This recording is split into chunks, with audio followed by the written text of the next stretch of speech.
साल 1972 में वाजपेयी जी ने एक बात स्पष्ट कही थी, हम ना तो बाएं जा रहे हैं और ना ही दाएं जा रहे हैं, हम सीधे जा रहे हैं। हम देश को एक जिम्मेदार और मजबूत राजनीतिक विकल्प देने के लिए कड़ी मेहनत करेंगे।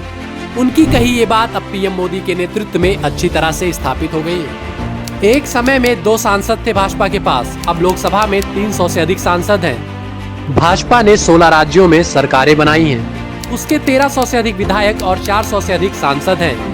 बीजेपी ने राज्यसभा में 100 सांसदों का आंकड़ा भी पार कर लिया है, जो एक सराहनीय उपलब्धि है। यह सब तभी संभव हो पाया क्योंकि बीजेपी इन नियमों का पालन करती है। ये है वो 5 मंत्र जिन्होंने बीजेपी को इस ऊंचाई तक पहुंचाया है। ये वो 5 मंत्र है जिसने बीजेपी को अपराजय बनाया है। अनुशासन, पहले देश, फिर पार्टी, फिर मैं।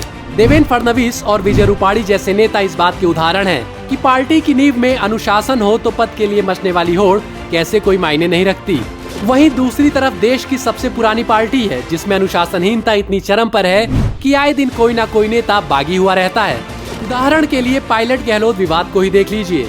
4 साल में दोनों के बीच नूरा कुश्ती खत्म होने का नाम ही नहीं ले रही। जनता बेचारी पिछले 4 साल से बेबस होकर बस इनकी लड़ाई देख रही है। युवा नेताओं को बढ़ावा, बीजेपी ने इस विचारधारा को पूरी तरह से तोड़ दिया है कि राजनीति केवल बुजुर्ग नेताओं के लिए है। अगर काम करने की लगन और काबिलियत हो तो युवा नेता भी राजनीति में आगे जा सकते हैं। हर्ष संघवी से लेकर तेजस्वी सूर्या तक इसके उदाहरण हैं। वहीं दूसरी तरफ कांग्रेस में बैठे कुछ पुराने मठाधीशों की कुर्सी बचाने के लिए लगातार योग्य युवा नेताओं की हर साल बलि दी जा रही है, जिसकी वजह से अच्छे युवा नेताओं ने पार्टी छोड़ दी। निर्धारित लक्ष्य, बीजेपी की सरकार चाहे राज्य में हो या केंद्र में, उनका एजेंडा साफ है। हर क्षेत्र में देश को नंबर 1 बनाना है, चाहे जितनी कड़ी मेहनत करनी पड़े।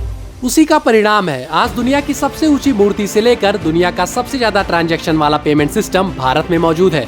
देश की किसी और पार्टी में इस तरह का क्लियर विजन देखने को नहीं मिलेगा।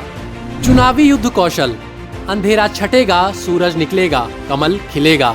सालों पहले अटल जी द्वारा कही गई इस बात को बीजेपी ने आत्मसात कर लिया है। पार्टी अपनी नीतियों से लोगों का वोट पाती है, चाहे वो किसी भी पार्टी का गढ़ क्यों ना माना जाता हो। अमेठी की हार को जीत में बदलना हो या पहली बार यूपी के रामपुर में चुनावी जीत हो, बीजेपी किसी भी सीट को अपराजय नहीं समझती है। अमेठी और रामपुर दोनों ही सीटों पर जीत बीजेपी की शानदार युद्ध कौशल की मिसाल है। जमीनी नेता, बीजेपी में आपको हवाई नेता देखने को नहीं मिलेंगे। पार्टी का हर नेता जमीन से जुड़ा हुआ होता है, समाज की हर छोटी बड़ी चुनौतियों से वाकिफ होता है, जो पार्टी की जीत में अहम रोल निभाता है। श्यामा प्रसाद मुखर्जी की अंत्योदय की भावना सब में है, इसलिए सिर्फ एक वर्ग या एक समुदाय के लिए नहीं, सभी वर्गों और समुदाय के लोगों के लिए काम करते हैं। चाहे वो बुनियादी सुविधाओं जैसे जनधन अकाउंट खोलना हो या इंटरनेट के माध्यम से लोगों की समस्या का निस्तारण करना हो, हर किसी की समस्या के लिए बीजेपी सरकार में काम किया जाता है। वहीं देश की दूसरी पार्टियों में आए नेता या तो बड़े राजनीतिक घरानों से होते हैं या खानदानी रईस परिवारों से, जिनको जनता से जुड़ी जानकारियां शून्य के बराबर होती हैं। परिणाम चुनावी नतीजों में आप देख ही रहे हैं।